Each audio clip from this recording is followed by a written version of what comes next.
Yeah, I wanted to ask you before we do move on, because you talked about it. You said there was 2 fights, right? And one of them was the mental game, the stare down.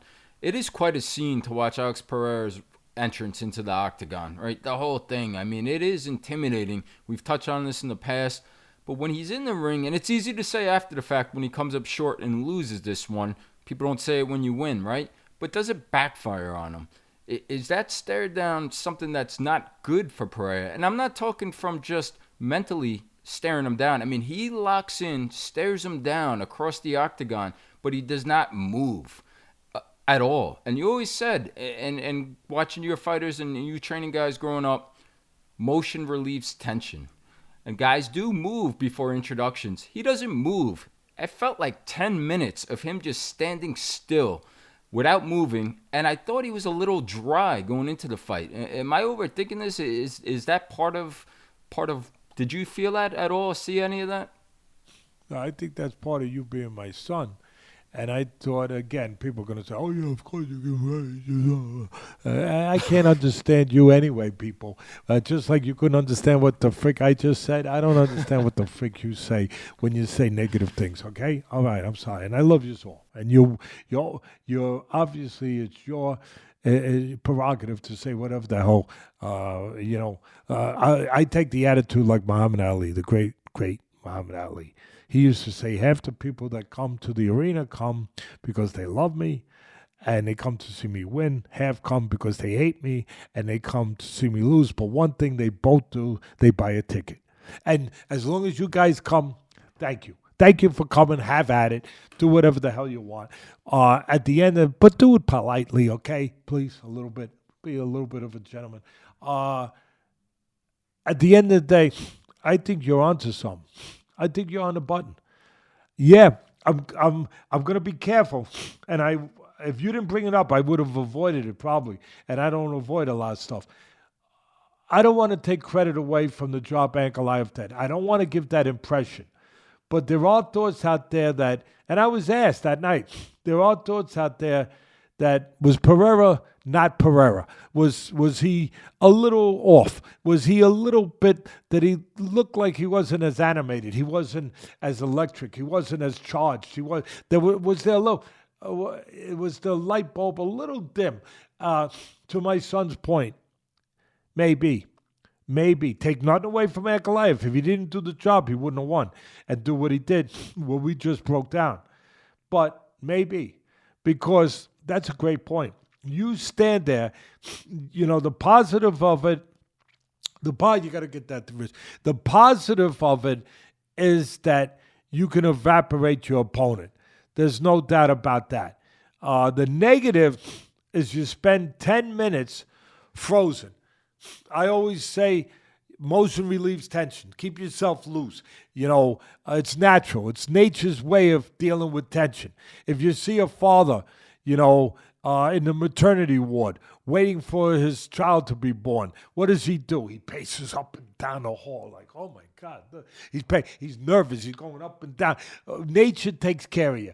Nature knows how to take care of us and save us when we need to be saved. Help us when we need to be helped. Motion relieves tension. I always tell my fighters, no, don't sit still. Get up, move around, And now you're concentrating on weakening the guy with that stare, which it does do sometimes.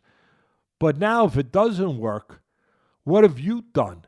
You have put yourself in a position, I think part of this was there, where you've stood still, no motion, no warm-up, 10 minutes dry. You never want to be dry going in. A lot of times if you have a good commentator and they see a fighter dry, they say, hey, look for the quick knockout. Look for something to happen in the first round, a possible knockdown, because this guy is not warmed up right. This guy's dry. He might get caught cold. So you make yourself you put yourself into a little bit of a possible danger zone by suddenly drying out, just staring at the guy. Like you said, it ain't a normal stare. The guy does not twitch. He does not move. He don't blink. I think Joe Rogan and DC pointed out one time, they said, the guy don't blink. The guy don't blink. I mean, the guy ain't normal. He don't blink. He don't. You know what he looked like to me? To your point, when he came, you ever see that movie? That movie, Ben, get ready, Ben, get ready. You ever see that movie? It was a crazy movie, bud, and the guy was crazy. But Pereira wants you to think he's crazy. He wants to look crazy. Otherwise, it ain't going to work. You know, I know it's his code. I know it's tribal. I know it's, you know, it comes from a place. It's great. But it looks crazy. Remember that movie, No Country for Old Men? That he looked like that maniac. That maniac that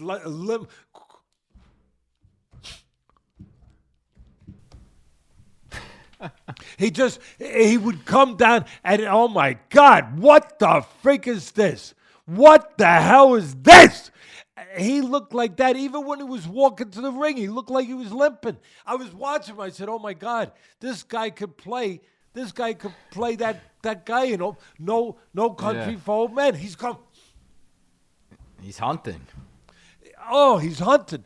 And when you do that, and you put yourself into that place, into that persona, into that physical, mental, and you're there like Rogan in D.C., that you say he don't blink. He's like that for 10 minutes. Yeah, you might lose some energy. You might get cold. You're trying to gain something, but if you don't gain it on that end, you might lose it on the other end. He might have lost something on the other end. In this particular case, he might have. And I'll leave you with one other part to that, the psychological. That's the physical part. The psychological part, I said this a couple weeks ago. I think it's brilliant. I didn't say it. I didn't create it. Cuss did.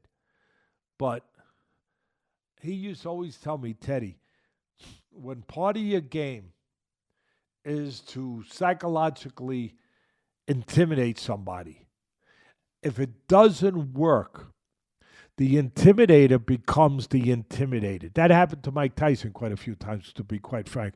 But the intimidator becomes suddenly the intimidated. That's the psychological part of it. So at the end of the day, you're onto something. I hope the people appreciate we went this deep with it. We went a little longer, but I think it was worth exploring that area because, quite frankly, who else going to explore that? I don't know. I don't know. Maybe you go and find one of these guys I had last summer that comes with a wetsuit and he dove into my pool to try to look for leaks. Yeah, we had a leak, bud. And we had to get this guy. I couldn't believe it. He freaking puts a mask on, Rich. He puts a mask on. You got a haircut. You look good, Rich. He put his mask on. And he goes underwater. And he's searching. He's searching. And he finds the leaks. So, yeah, that's what we're trying to do for you guys. We're just trying to find the leaks. All right? And hopefully your pool is good when the summer comes, and hopefully you got something out of this. We helped you find maybe a couple answers that maybe will help you in the future. Thank you. Yeah, it was a great thorough breakdown, and for all the fights, obviously the main event there. And I just want to thank Charlie Monahan, all the guys at ESPN for taking care of me as usual, and obviously you as well. I had a blast being at these fights. And we'll see what's next. Like you said, we'll see. Sounds like we're going to get the rematch. Maybe Pereira moves up to heavyweight. But I think we'll get the rematch, and we'll get to see him run it back. So